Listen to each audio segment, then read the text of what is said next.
वंदना मंत्री जी। हाँ, चलो शुरू शुरुआत करो। करता हूँ। हो। ओहो, नमो तस्स भगवतो अरहतो सम्मा संबुद्धस्स।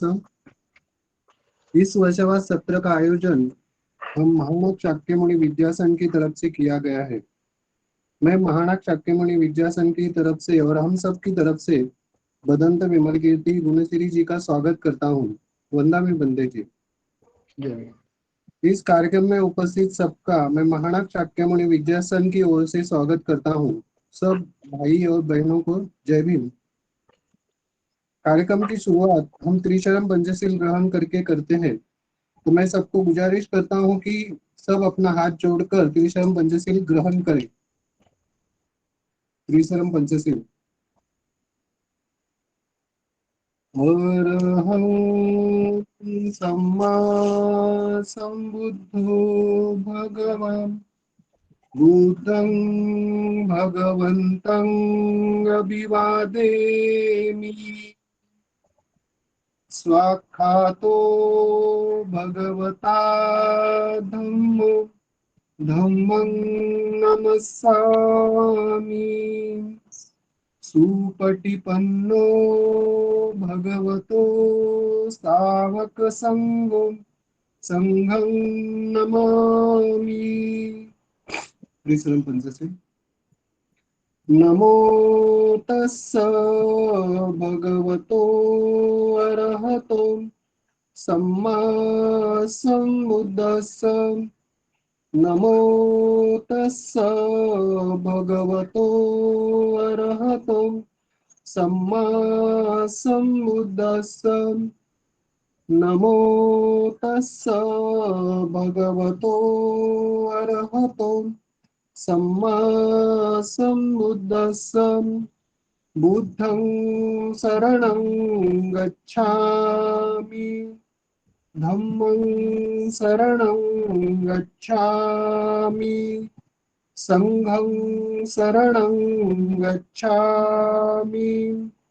द्वितीयंपि बुद्धं शरणं गच्छामि। द्वितीयंपि धम्मं शरणं गच्छामि।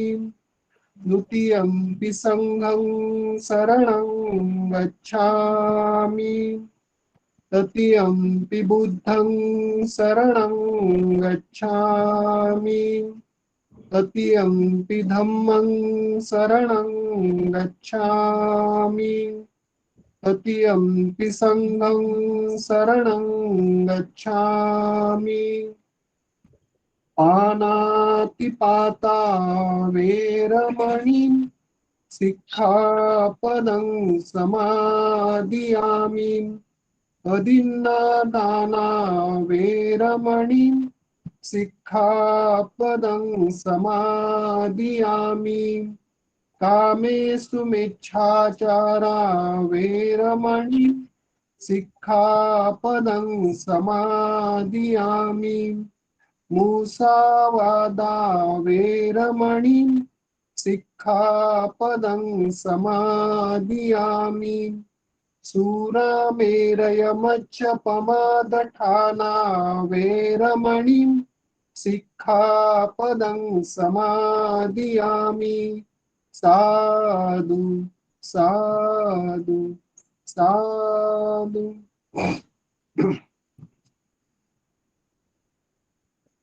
मैं हम सबकी ओर से बदंत विमल कीर्ति जी को विनंती करता हूँ कि आप अपना आज का जो प्रबोधन है वो शुरू करें। भाइयों और बहनों, हम लोग इस वर्षावास के दौरान बौद्ध जीवन मार्ग को जितना हो सके बारीकी से जानने की कोशिश कर रहे हैं। बहुत सारे अंग हैं इसके। ये सभी अंगों पर चर्चा करना बड़े लंबे समय की बात है। अपने पास उतना लंबा समय नहीं है, इसलिए जो बुनियादी खासियत है धम्म जीवन मार्ग की, और मनुष्य से उसका जो अटूट नाता है, इसको समझना बहुत जरूरी है। और उस हद तक हम बौद्ध जीवन मार्ग जो है समझने की कोशिश कर रहे हैं। पिछली बार हमने देखा कि जो बुद्ध ने कार्यकरण भाव को जाना, इस सिद्धांत की खोज की कि दुनिया में बगैर कारण के कुछ नहीं होता, कारण के परिणाम स्वरूप परिणाम होता है, वो परिणाम भी और दूसरे किसी परिणाम का कारण हो जाता है, और एक कार्य परिवार परिणाम, ये सिलसिला लगातार जारी रहता है, इसमें कोई रुकावट नहीं आती, कहीं उसमें बदलाव नहीं आता। ये सृष्टि के कानून है, विश्व के कानून है, जो मनुष्य के अधिकार क्षेत्र के बाहर है। किसी भी हालत में मनुष्य उस पर कोई अमल नहीं करता। तो ये कार्यकरण भाव जो है, ये लॉ ऑफ कॉजेशन है, पाली में इसको डिपेंडेंट ओरिजिनेशन कहा है। ये वैज्ञानिक है, प्राकृतिक है, और इसका आचरण करना अनिवार्य है। इससे किसी को छुटकारा नहीं है। कर्म करते रहना ही वास्तविक जीवन जीना है। हम जीवित इसलिए हैं कि हम लगातार कर्म करने में जुड़े हुए हैं। कर्म करते ही, लगातार कर्म करते ही जीना संभव होता है। इस सच्चाई को हम पहले समझ लें। और कर्म के अलग अलग प्रकार हैं, जिसमें गहराई में उतरने की हमें अभी इस वक्त जरूरत नहीं है। लेकिन बुद्ध ने जो सिद्धांत हमको सिखाया है, उसमें उन्होंने साफ तौर पर यह बात कही है, चूंकि कर्म करना, इससे आपका छुटकारा नहीं है, और किए कर्म का जो परिणाम होता है उसको पाना भी अपने बस की बात नहीं है। ये होता ही होकर ही रहेगा। तो हम ऐसे कर्म करें जिसके परिणाम स्वरूप हम सुख को प्राप्त हो, हम अपने कल्याण की तरफ आगे बढ़े। जो हमारी ख्वाहिश है, सर्वोच्च सुख हमारे अधीन होना चाहिए, पूरा पूरा सुख हमारे हाथ में आना चाहिए। ये पूरा पूरा सुख हाथ में लाने का प्रयास कर्म के द्वारा ही किया जा सकता है, दूसरा उपाय नहीं। तो बुद्ध ने कहा है कि इस प्रकार का कर्म करें जिसको उनकी भाषा में कुशल कर्म कहा है, जिसके परिणाम स्वरूप हम सुख की उपलब्धि कर सके। तो ये नियम हमने पिछली बार देखा है, और यहां तक देखा कि अन्य धर्म में ईश्वर का जो स्थान है, ईश्वर का जो महत्व है, वही स्थान, वही दर्जा, वही महत्व बुद्ध के धम्म शासन में कर्म का है। यानी बुद्ध की अपनी धम्म व्यवस्था जो है, उसका केंद्र बिंदु है कर्म। तो इस बात को बहुत ही अच्छी तरह से समझना हमारे लिए बहुत आवश्यक है। और ये समझ को आगे बढ़ाने के लिए आज हम और कुछ समझने की कोशिश करने जा रहे हैं। आज वास्तव में हम कर्म के बारे में इस देश में जो मान मान्यताएं हैं और जिसके अधीन बहुत सारे लोग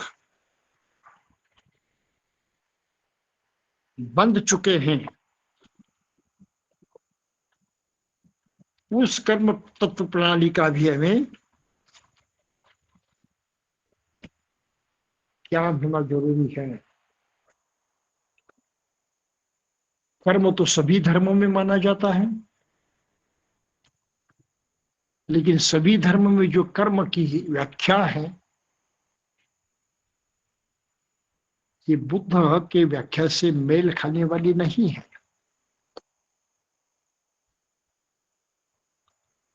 तो बाबा साहब पूछते हैं, बुद्ध धर्म में कर्म का क्या स्थान है और क्या वास्तविक महत्व है? अज्ञ हिंदू बेसमझी के कारण केवल शब्दों की ओर देखकर कहते हैं कि ब्राह्मणवाद व हिंदू धर्म तथा बौद्ध धर्म एक ही है, एक जैसा ही है। और यकीनन हमारा अनुभव भी ये होता है कि व्यवहार में जगत, जो व्यवहारिक जगत में हम जो जीते हैं और अन्य लोग भी जीते हैं, वो कर्म के बारे में इतने सचेत नहीं है। समझकर, जानबूझकर, हाँ, इसके बारे में, हाँ, पक्का विश्वास बनाकर लोग कर्म नहीं करते। ज्यादातर औरों की देखा देखी कर्म करते रहते हैं, फिर वो धर्म के नाम का कर्म हो या व्यवहारिक जीवन जीने का कर्म हो। उस कर्म की व्याख्या हम करते ही नहीं, और उस कर्म के परिणाम स्वरूप क्या उदित होता है इसको भी हम जानते नहीं। तो बाबा साहब हम बहुत ही अच्छी तरह से लिखते हैं, जो हमें समझना जरूरी है। और उस चैप्टर को हम जरा भली भांति समझने की कोशिश करेंगे कि कर्म के बारे में कौन सी गलतफहमियां इस देश में विद्यमान हैं। इसलिए यह अत्यंत आवश्यक है कि स्थिति की पूर्व परीक्षा की जाए। भगवान बुद्ध का कर्म सिद्धांत शाब्दिक समानता कितनी ही हो, अपने अर्थ में ब्राह्मणीय कर्म सिद्धांत के समान हो ही नहीं सकता। दोनों की मूल स्थापनाएं एक दूसरे से परस्पर इतनी अधिक भिन्न है कि परिणाम एक हो ही नहीं सकता। दोनों के दो भिन्न परिणाम होने ही चाहिए।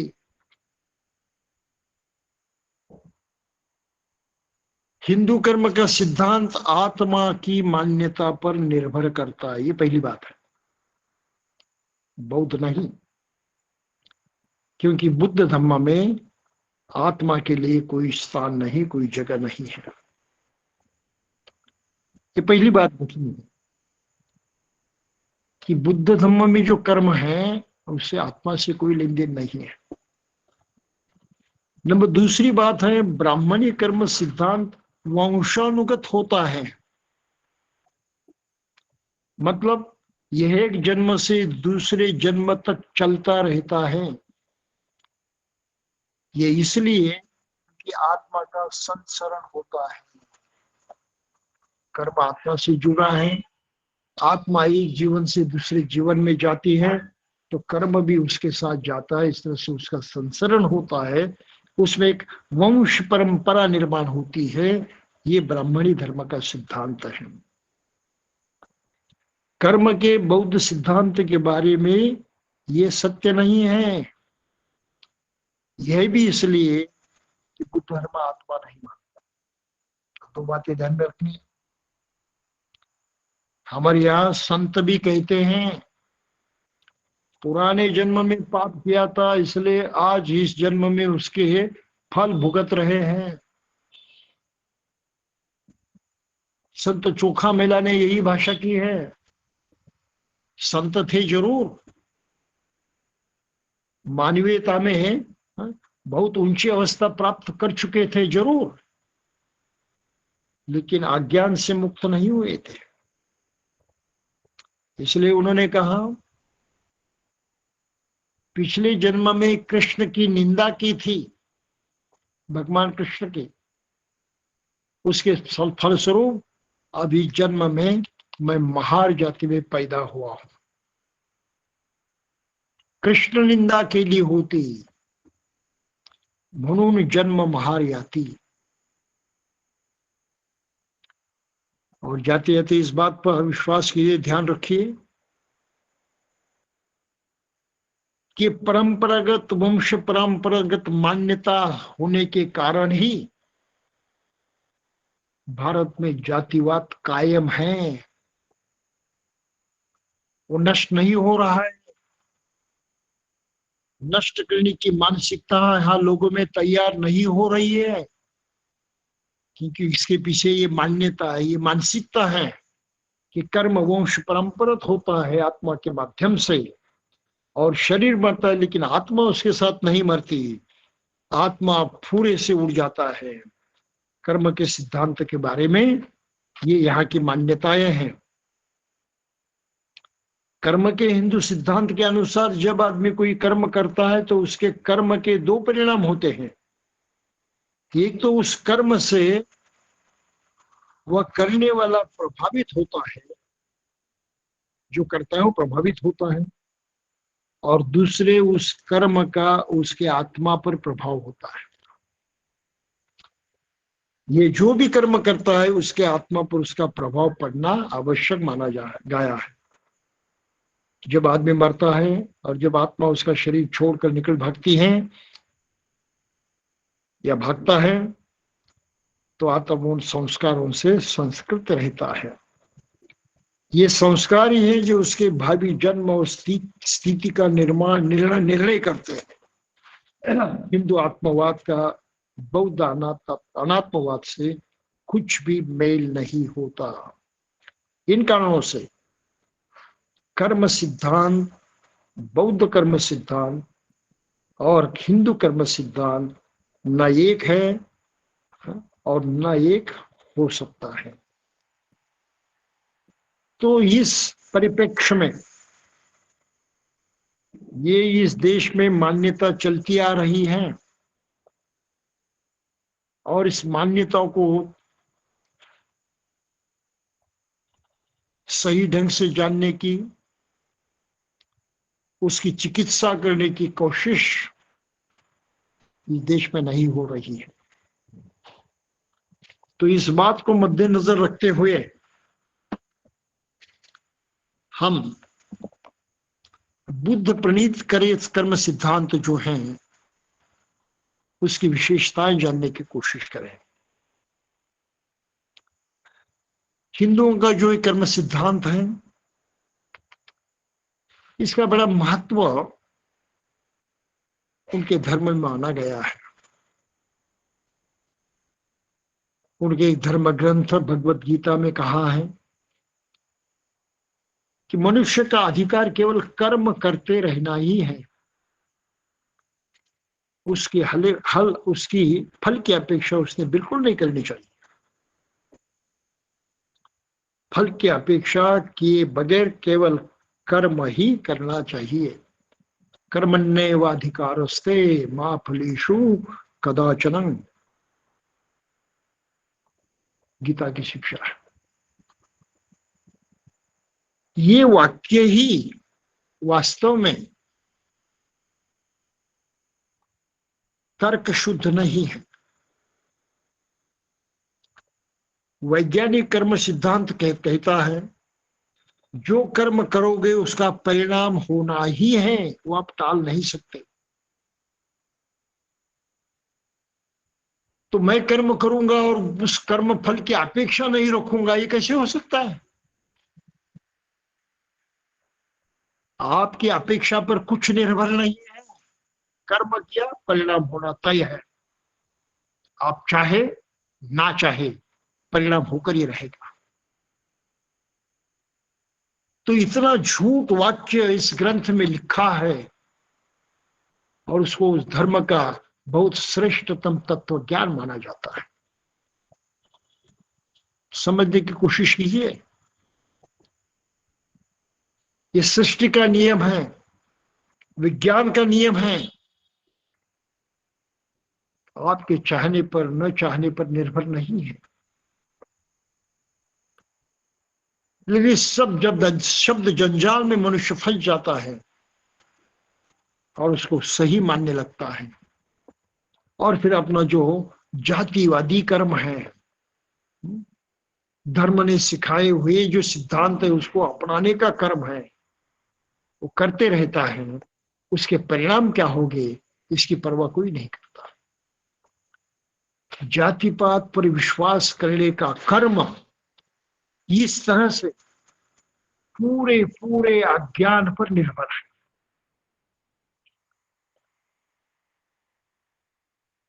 तर्क की गुंजाइश नहीं है। अपनी बौद्धिक क्षमता का प्रयोग व्यवहार करना संभव नहीं है। तो इस वातावरण में, ऐसी स्थिति में बुद्ध के कर्म सिद्धांत को समझना बहुत ही मायने रखता है, बहुत महत्वपूर्ण है। क्या कहा है बुद्ध ने? पहली बात कही है मैं, इमस्मिन् सति ईदं होती। ये कार्यकारण सिद्धांत, कार्यकारण भाव सिद्धांत है। इमस्मिन् सति इदम होती, भाई ये है, इसके कारण ये परिणाम होता है। इस कारण से परिणाम होता है, बगैर कारण से नहीं। इमस्य उपादा इदम उपज्जति, ये निर्माण होता है, इसके निर्माण के कारण ये दूसरा परिणाम निकलता है, निर्माण होता है। और उससे बुद्ध ने दूसरी बात कही है कि हिमस्मिंग असती, अगर ये निर्माण नहीं होता है, ये कारण नहीं होता है, तो ये परिणाम नहीं होगा। अगर इस कारण का हम विरोध निरोध करते हैं, कारण को हम रुकवा देते हैं, उसको होने नहीं देते, तो उसका जो परिणाम है वो मिट जाता है। इमस्स निरोधा इदं निरुषति, निरुषन्ति, इसको रोकने से परिणाम रुक जाता है। तो इतना शुद्ध ये तत्व है कि हम जिस कर्म को करते हैं उससे कौन सा परिणाम संभवनीय है, हम उसको जानते हैं, समझते हैं। ऐसा नहीं कि किसी की समझ में बात नहीं आती है। हर दिन के व्यवहार में हम इसका नित्य प्रयोग करते रहते हैं, जानबूझकर। किसी को दुख देना है तो हम उसको अपमानित करते हैं, गाली देते हैं, ये जानते हुए कि हमने उसको अपमानित किया, गाली दी, तो उसको दुख होने वाला है। परिणाम हम जानते हैं, अज्ञानी नहीं है, और फिर वही करते रहते। हमने किससे प्यार से बात की तो हम जानते हैं वो प्रसन्न होने वाला है, खुश होने वाला है, और ये जानकारी होने से इस प्रकार व्यवहार में हम उसका प्रयोग भी करते रहते हैं। तो बुनियादी जो सिद्धांत हैं वैज्ञानिक, उससे आदमी अनभिज्ञ है ऐसा नहीं, अजान है ऐसा नहीं, वो जानता है लेकिन हट करके बैठा है, कुछ बातों को मानता है, गलत बातों को, और उस प्रकार से कर्म करते हुए हाँ, खुद के लिए भी दुख निर्माण करता है, औरों के लिए भी। इस सच्चाई को पहले पहचानना जरूरी है। तो बुद्ध ने क्या कहा है, तो ये कर्म सिद्धांत जो है, कम्मना वतति लोको, ये पूरा विश्व इस कर्म सिद्धांत के बल पर चल रहा है, इस तरह से चल रहा है, इसको रोकने की ताकत किसमें नहीं है। कम्मना वतति लोको, कम्मना वतति पजा, ये मनुष्य जाति भी है, कर्म के अनुसार ही जीवन व्यतीत करती है, उनका अस्तित्व चलते रहता है। कर्म निबंधन सत्ता अर्थात सारी वैया है, व्रत का चाक होता है, ऊंचा जिस आनी पर रखा जाता है, लटकाया जाता है, उसके इर्द गिर्द वो घूमते रहता है, उससे अलग नहीं हो सकता, उसका घूमना भी बंद नहीं हो सकता। तो इस तरह से कर्म से बंधे हुए लोग कर्म के कारण फल को भोगते हैं, फल पर दोबारा कर्म बन जाता है, और इस तरह से वो चक्र के भांति इस संसार में घूमते रहते हैं, सुख और दुख सहते हुए। इनके लिए कोई उपाय नहीं दिखाई देता। तो कर्म सिद्धांत वैश्विक हैं, यूनिवर्सल है, सार्वजनीन है, वैज्ञानिक हैं, इसको समझना ही पहली बात है। और फिर बुद्ध कहते हैं सब्बे सत्ता कम्म सका, वे सर्व प्राणी मात्र जो हैं ये कर्म के कारण हैं, कर्म से बंधे हुए हैं। कर्म दायादा कर्म योनि, वो दायाद है, वारिस है अपने कर्म के सिवा उनको दूसरी कोई वारसात मिलने वाली नहीं है, नहीं मिल सकती। कर्म के कारण ही उनका निर्माण होता है, बगैर कर्म के वो निर्माण भी नहीं होते। ये कर्म ही उनका बंधु हो सकता है। कर्म का प्रयोग उन्होंने बंधु के जैसे किया तो कर्म ही अपना सही बंधु बन सकता है, भाई बन सकता है। हम कर्ण की शरण में जाते हैं, सुख चाहिए कर्म की शरण जाए, दुख चाहिए कर्म के सिवा दुख पैदा होता ही नहीं। आखिर में आश्रित है कर्म पर। इसलिए जो कर्म करते हैं यं कर्मं करिष्यन्ति, अब जिस तरह का कर्म करते हैं, कल्याण मोह पाप कमोह, हमारा कर्म शायद कल्याणकारी हो सकता है या पापकारी हो सकता है। जो भी हो, जो कर्म हम करते हैं तस्य दायादा भविष्यन्ति, उसकी वारसात हमको मिलनी ही है, उसके वारस हम बनने ही है, इसमें कोई चूक होने वाली नहीं। तो ये अत्यंत महत्वपूर्ण सिद्धांत जो बुद्ध ने कहा है कि भाई मनुष्य जीवन जिया जाता है कर्म के माध्यम से ही, आप चाहे न चाहे कोई फर्क नहीं पड़ता। तो बुद्ध के कर्म सिद्धांत में और प्रचलित जो ब्राह्मणी और अन्य धर्मों के कर्म सिद्धांत हैं,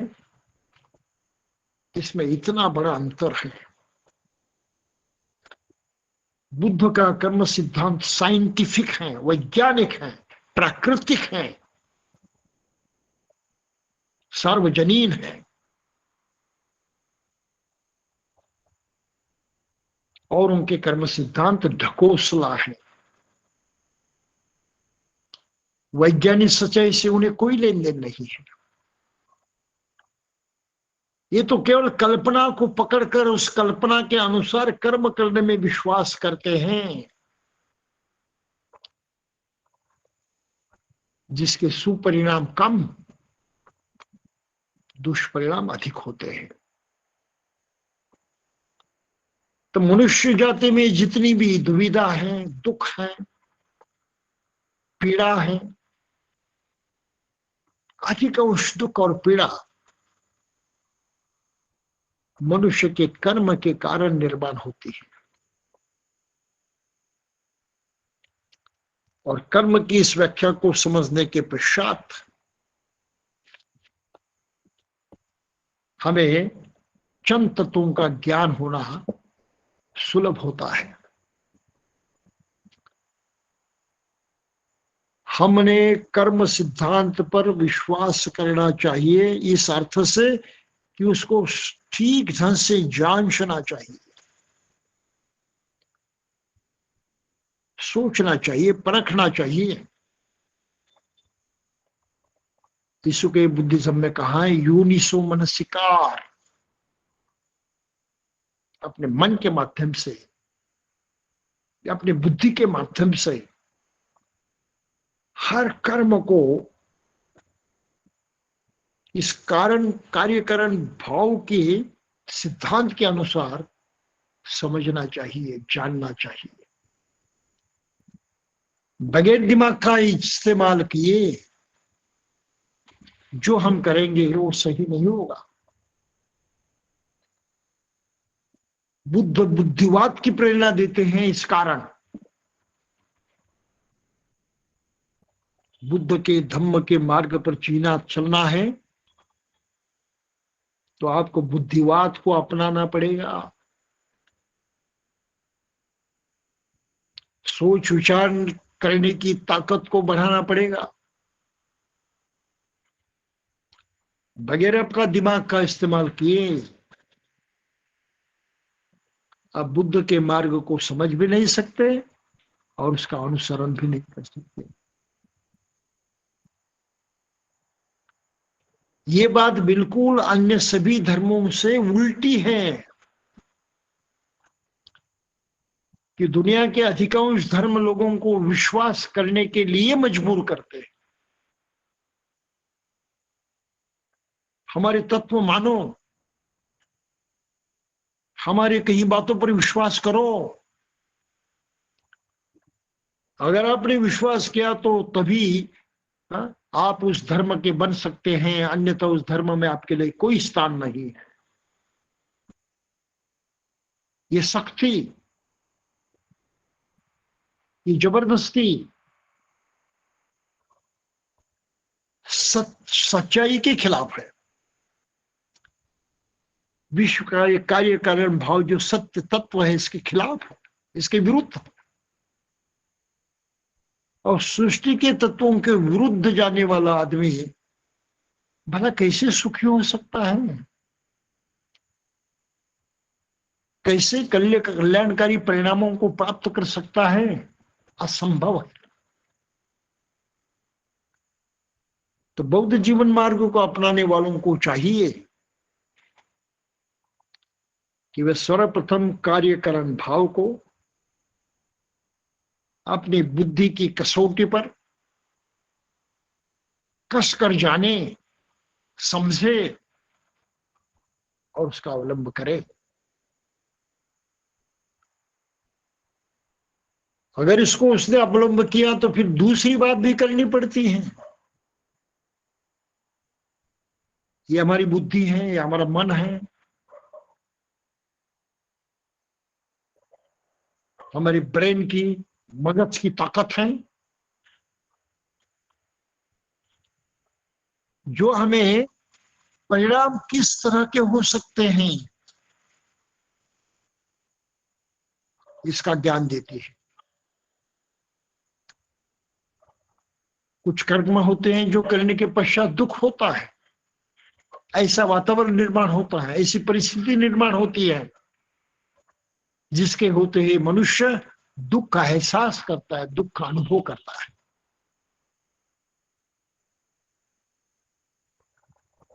कुछ कर्म ऐसे होते हैं, क्या करा इस प्रकार का होता है कि सुखदायी वातावरण को निर्माण करते हैं, हम वास्तव में सुख का अनुभव करते हैं।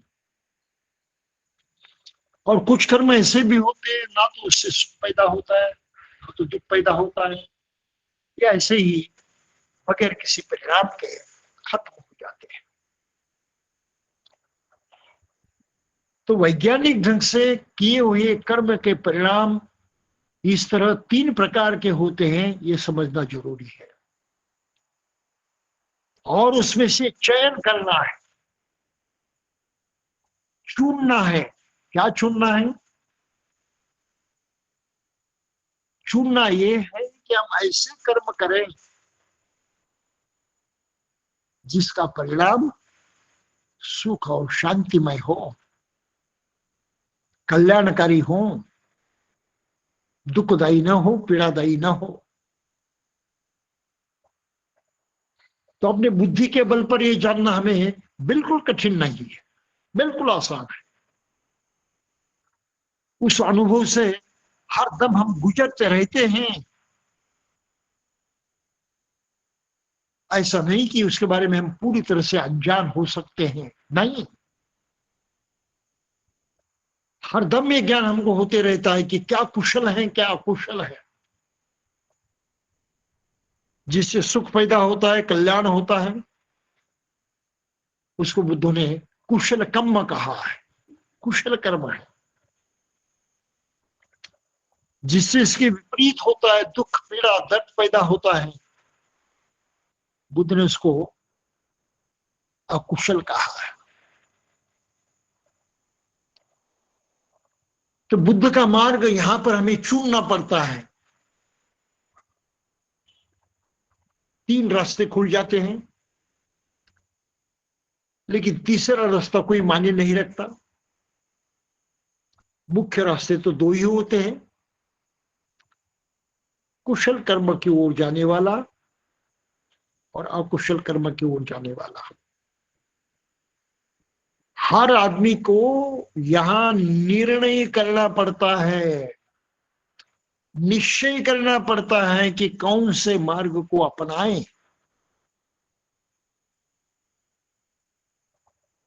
और निश्चय ही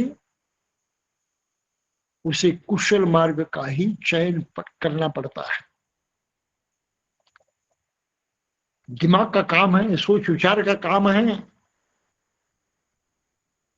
बगैर जाने बगैर समझे विश्वास करने की बात नहीं है ये। जो सोचता ही नहीं, विचार करता ही नहीं, वो बुद्ध के रास्ते पर चल नहीं सकता, बुद्ध को अपना भी नहीं सकता। समझना जरूरी है, जानना जरूरी है, और इस तरह से निर्णय करना आवश्यक है। ये निर्णय करने की जो की विधि है, जो क्रिया है, उसे ही पारंपरिक भाषा में, बौद्ध परंपरा में धम्म दीक्षा कहा गया है। याद रखिए, धम्म दीक्षा कोई ही बच्चों का खेल नहीं है। ये केवल कोई परंपरा नहीं है, ये केवल कोई दिखावा समारोह नहीं है। ये तो निर्णय करना है, जीवन कैसे जिए इसका निश्चित मार्ग चुनना है। और इसलिए बुद्ध को जानना होता है, बुद्ध के धम्म को जानना पड़ता है, संघ का सहारा लेने की जो जरूरत है उसको समझना पड़ता है, और इन तीनों का सही ढंग से स्वीकार करना पड़ता है। तो बगैर धम्म दीक्षा लिए कोई बुद्ध के मार्ग पर चल नहीं सकता। बगैर प्रतिज्ञा किए बौद्ध जीवन मार्ग किसी को उपलब्ध नहीं होता। ये दूसरी महत्वपूर्ण सच्चाई जो है वो हमें ध्यान में रखनी चाहिए। तो इसके माने क्या है? कर्म ही जीवन है, कुशल कर्म ही जीवन है। अगर हम अपना कल्याण चाहते, हित चाहते, सुख चाहते हैं, तो बुद्ध ने हमारे सामने प्रकट कर दिया है कि तुम्हारे लिए कुशल कर्म का मार्ग यही तुम्हारा जीवन मार्ग है। कुशल कर्म ही तुम्हारी जीवनचर्या है, और इस जीवनचर्या को अपनाना ही एक मनुष्य होने के नाते हमारा कर्तव्य है। ये कोई वंश परंपरा नहीं है। बौद्ध परिवार में पैदा हुए, माँ बाप बौद्ध थे, बस हम भी खुद को बौद्ध कहलाने लगे। सारा सार झूठ है। ये खुद को ही फंसाने का मामला है, खुद को ही गुमराह करने की नीति है। ब्राह्मणों ने इस नीति का प्रयोग किया लोगों को मूर्ख बनाने के लिए। जन्म से उन्होंने धर्म चिपकाया, उस धर्म के ज्ञान की कोई जरूरत नहीं समझी। ये अपने काम का है या नहीं है समझने की भी कोई जरूरत नहीं समझी।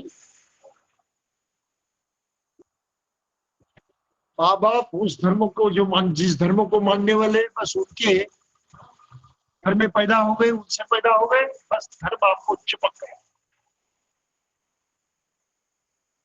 ये बहुत बड़ी साजिश है, बहुत भारी धोखा है। इस धोखे को पहचानना अत्यंत आवश्यक है, और इस धोखे के बारे में मनुष्य जाति को सर्वप्रथम जागृत किया तथागत भगवान बुद्ध ने। इस चालाकी का भंडाफोड़ उन्होंने कर दिया, और इसलिए किया कि उनको प्रत्यक्षात सृष्टि का जो तत्व है, कार्य कारण भाव, डिपेंडेंट ओरिजिनेशन, प्रकृति समुत्पात, उस सत्य का पता चल चुका था। इस परम सत्य को जान चुके थे, और इसलिए उन्होंने तुरंत लोगों को सावधान करने का प्रयास किया कि इस भ्रम में मत फंसो। जीवन जो मिला है उसको बर्बाद मत करो। अपना जीवन जीना आपके हाथों में है। आपका जीवन जीना आपके जिम्मे है। लेकिन मार्ग को सही ढंग से नहीं चुना, वहां पर गलती कर बैठे, तो यकीन मानिए आप दुख से कभी मुक्त नहीं हो पाओगे, किसी कल्याण को कहीं प्राप्त नहीं कर पाओगे। इसलिए मैं आपको ये मार्ग दिखा रहा हूं, ये सच्चाई बता रहा हूं कि मार्ग तो अनंत है। दुनिया में लोगों ने निर्माण किए हुए, इजाद किए हुए, लेकिन बुद्ध का ये मार्ग केवल कल्याण की तरफ ले जाने वाला है, सुख की गारंटी देने वाला है, आश्वासन देने वाला है। उसने बहुत ही भावना प्रधान भाषा में बुद्ध समस्त मानव जाति को आवाहन करते हैं। क्या आवाहन करते हैं?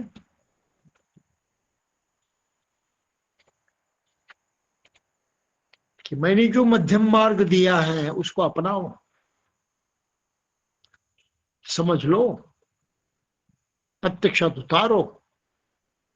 आपका कल्याण मैं हमी देता हूं, गारंटी देता हूं कि आपका कल्याण होना ही है। मैं साक्षी रहूंगा आपके कल्याण के लिए अगर अपने इस मार्ग को चुना और उसके अनुसार अपने कर्म करना आरंभ कर दिया।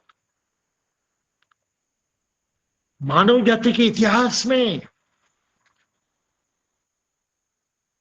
इस तरह की गारंटी किसी ने नहीं दी है। सत्य की अपनी ताकत होती है और किस ताकत से सत्य प्रकट होता है, ये मिसाल है उस सत्य के प्रकट होने की, बुद्ध के द्वारा।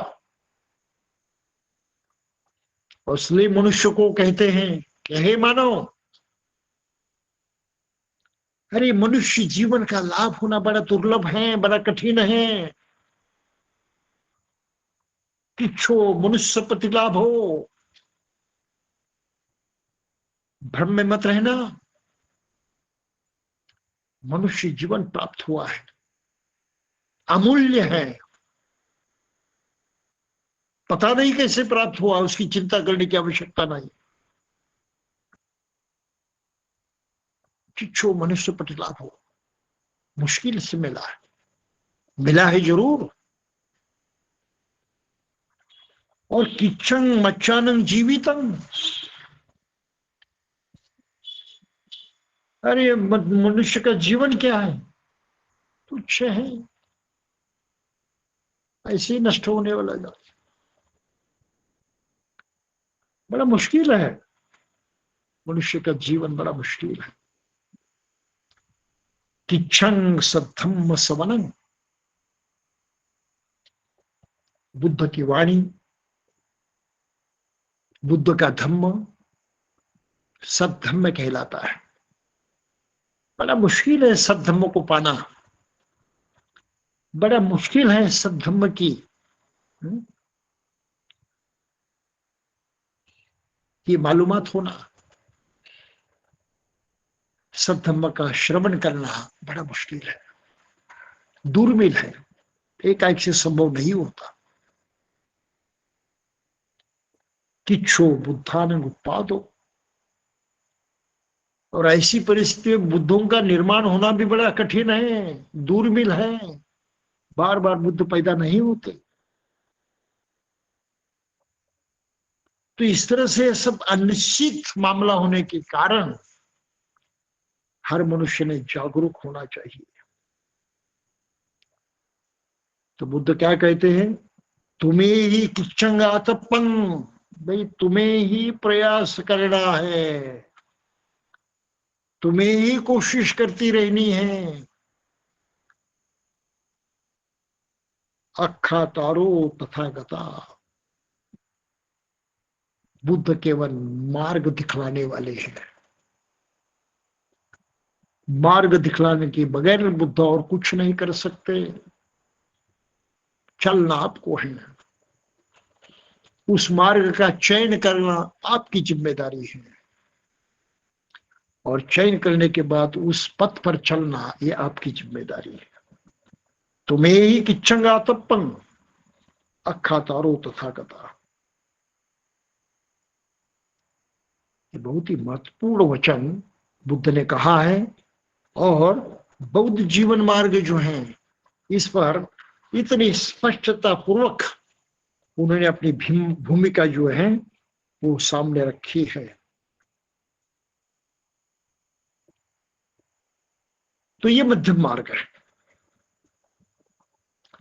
और इस मध्यम मार्ग के जरिए ही मनुष्य खुद को इंसाफ दे सकता है, न्याय दे सकता है, अपने जीवन को यथार्थ रूप से जी सकता है। इतना वैज्ञानिक है, इतना सरल है, इतना पक्का है, किसी हालत में भी और किसी तरह से उसको जुटलाया नहीं जा सकता, उसको गलत साबित नहीं किया जा सकता। हाँ, लोग विरोध करते रहेंगे, ना समझ के कारण उसका धिक्कार भी करते रहेंगे, नकारते भी रहेंगे, लेकिन यह सत्य नष्ट होने वाला नहीं है, हमेशा के लिए वो पराभूत होने वाला नहीं है। सत्य तो सत्य है, कायम जीते रहेगा, कुछ समय तक ढक जाएगा, कुछ समय तक लोग उसकी ओर ध्यान नहीं देंगे, लेकिन मनुष्य जाति का दुख उनको हैरान ही करने वाला है, चुपचाप बैठने देने वाला नहीं है। कितने दिन नकारोगे, कितने दिन बुद्ध की तरफ पाठ फेरोगे? बुद्ध की तरफ देखना ही पड़ेगा, उसकी शिक्षा के बारे में सोचना ही पड़ेगा। किसी को कोई दूसरा उपाय नहीं है बगैर बुद्ध को जाने, समझे और उनका अनुसरण किए। तो बुद्ध धर्म की कर्म सिद्धांत की बात इस तरह से हमको ध्यान में रखनी चाहिए। तो वे हमारे हर दिन के जीवन में हम लगातार कर्म करते रहते हैं, शारीरिक कर्म करते हैं, वाचिक कर्म करते हैं, मानसिक चिंतन मनन करते हैं, विचार करते हैं, सोचते हैं, वो भी कर्म है। तो तीन तरह से जीवित मनुष्य कर्म करते ही रहता है और जीवित रहता है, और इसलिए हमारे हर दिन की जो हलचल है, जो कर्म है, उसको हम कुशल कर्म में परिवर्तित करें। बस काम इतना ही करना है और नहीं, उसको कुशल तरह से करते रहे तो हमारे शारीरिक कर्मों के माध्यम से दुख और पीड़ा, दर्द पैदा नहीं होगा, सुख पैदा होगा, आनंद पैदा होगा, खुशी पैदा होगी। उसी तरह हम वाचिक कर्म कहते हैं, न किसकी निंदा करेंगे, न इसको गाली देंगे, न किसको अपमानित करेंगे, बस इतना करते रहे तो हमारे कर्म के परिणाम जो हैं वो सही परिणाम निकलेंगे, जो हमें खुशी प्रदान करेंगे, आनंदित करेंगे,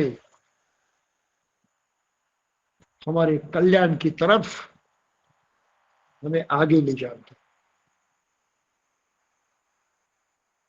वही सोच विचार की बात है। तो इसके बारे में भी हमें जो गलत है, कुशल है, उससे दूर रहना है।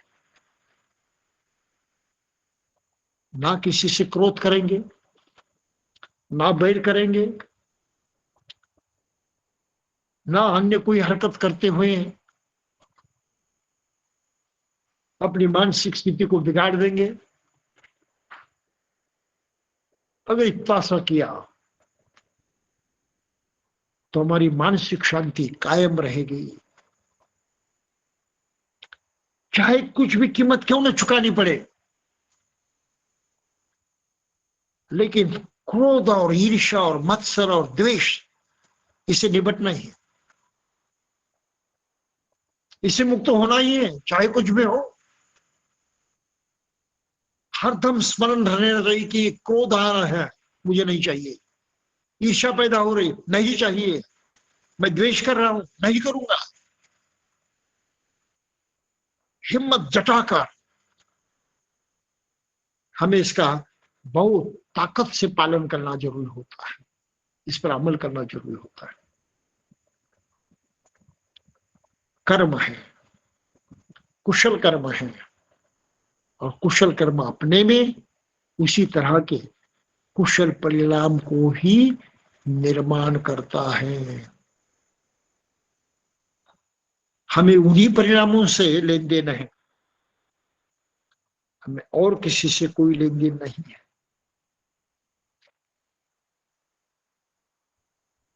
तो बुद्ध ने कहा है भाई ये जो पाप धर्म है, अकल्याण करने वाला आचरण है, शारीरिक वाचिक मानसिक कर्म है, जो अकल्याण को वो प्राप्त होता है, जिसको पाप कहा गया है, उसको नष्ट करने के लिए बुद्ध ने कहा है मध्यमा पटिपदा जो है, मध्यम मार्ग जो है, उसका अनुसरण करे। पाली भाषा में कहा गया है पाप धम्मानं पहानाय, पाप धम्मानं पहानाय, गलत परिणाम करने वाले जो धर्म हैं, जिसको पाप कहा जाता है, उनका प्रहान करने के लिए, उनको नष्ट करने के लिए कौन सा रास्ता है?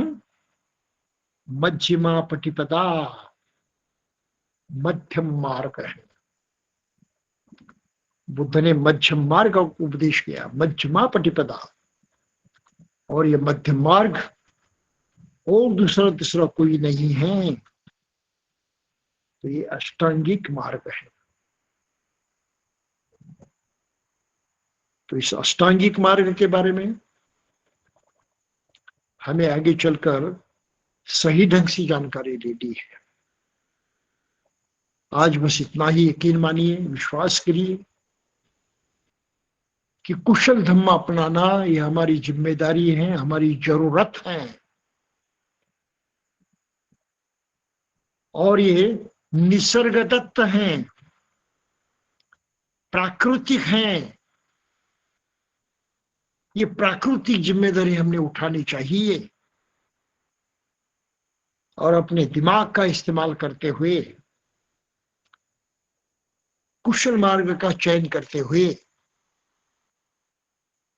हमें अपना जीवन जो है यापन करना है, जीना है। तो आज की तारीख को इस वक्त हमने इतना भी समझ लिया, इसके बारे में हमारी समझ पक्की हो गई, यकीन हुआ कि ये सच में सही है, सही प्रतीत होता है, गलत कुछ दिखाई नहीं दे रहा है, तो हमारा कर्तव्य होता है कि हम उसका स्वीकार करें, और स्वीकार करते हुए अपनी पूरी ताकत के साथ उस पर अमल करने की कोशिश करें। भाई और बहनों, आज के लिए बस इतना ही। कल हम और आगे बढ़ने की कोशिश करेंगे। तब तक के लिए जय भीम। साधु साधु साधु। साधु। धन्यवाद बंदे जी। बंदे जी ने जो हमें बहुत ही अच्छी तरह से अनुग्रह किया है, उसीलिए हम लोग सब हाथ जोड़ के उन्हें साधुवाद करते हैं। सब लोग हाथ जोड़े। साधु साधु साधु। वंदन बंदे जी। जय भीम।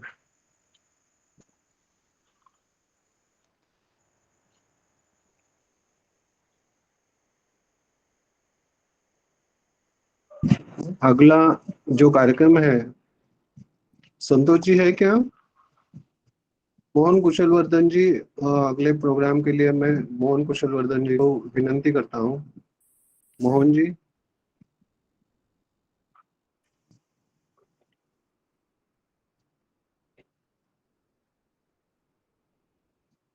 आहे मोहन? माईक चालू आहे. मोहन, आवाज येत नाही. आवाज येत नाही मोहन. माईक चालू करा मोहनजी. माईक चालू करायला मोहनजी अनम्यूट आहात तुम्ही, माईक चालू करा.